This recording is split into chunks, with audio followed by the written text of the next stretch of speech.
Welcome to Tuesday's devotions. Today, as we look at the story of Jacob, we are in Genesis chapter 32. So let's read part of that chapter from verse 1.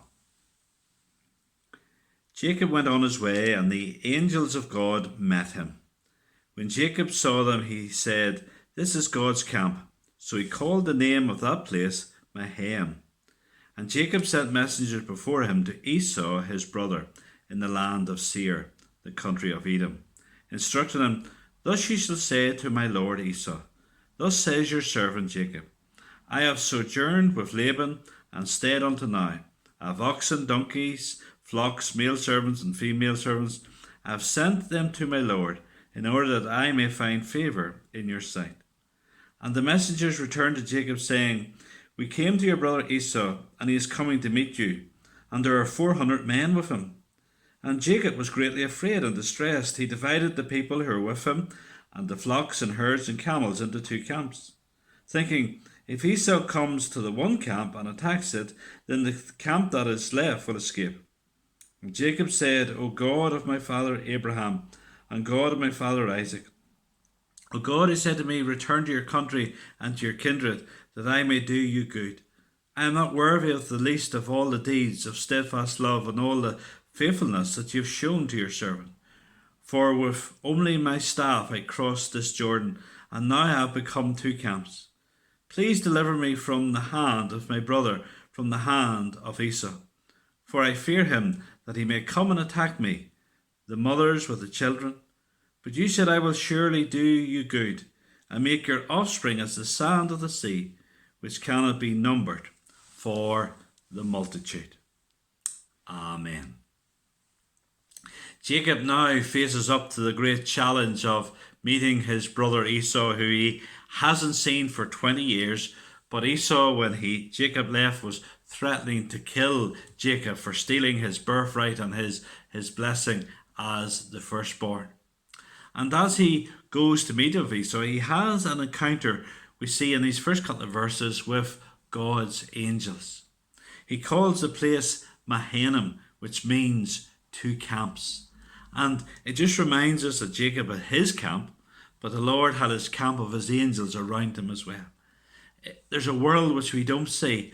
It's a world which is in the background, a world of spiritual forces, and God is always far more active for his people than we can ever imagine. The study of angels is a tremendous subject. These are God's agents who work on behalf of his chosen people.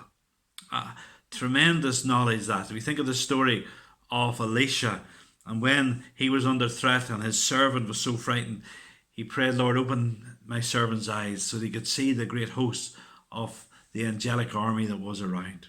So there is this world, and God has these angels looking after his people. What a lovely thought that is. Now Jacob, in hearing that Esau was approaching with 400 men, he feared the worst. He sent to Esau loads of gifts, and he seeks to appease Esau with this. And over what has happened to Jacob, over these years since he left home, God has been working in his heart. God has been moulding and reshaping him. From someone who was a grabber, which is what his name literally means, to someone who would be a giver. And as you look through the story of Genesis and the story of Jacob, and then the story of Jacob's own children, Joseph and his brothers, that's what God is so often doing, moulding and remoulding his people to prepare them to be the people that God calls them to be. So what Jacob does is he prepares to meet his brother. He divides his people into two different camps, so if one's attacked, the other will escape. But more importantly, he goes in verses 9 to 12 to pray as he thinks of this encounter. And as he prays, he reminds God of his goodness. He reminds God of the wonderful promise he's made to him. He reminds God that he has come back at the Lord's request, at the Lord's leading. And he's very humble in what he says. He realizes he deserves nothing from the Lord, but he appeals to the Lord's love and his goodness, his faithfulness. Here we see a man who has become so humble, a man who's become trusting in God, instead of the arrogant young man who wanted to do things his own way when he left all those years ago. He's become a man whose reliance is in God. What has happened over the years in Jacob's mind? He has got smaller. God has got bigger. And that's what we all need. We need that we get smaller in our thinking and God becomes bigger and bigger. God's power, God's love, God's promises take over our thinking and our lives more and more. That's what we need.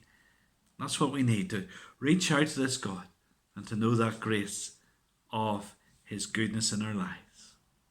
Amen.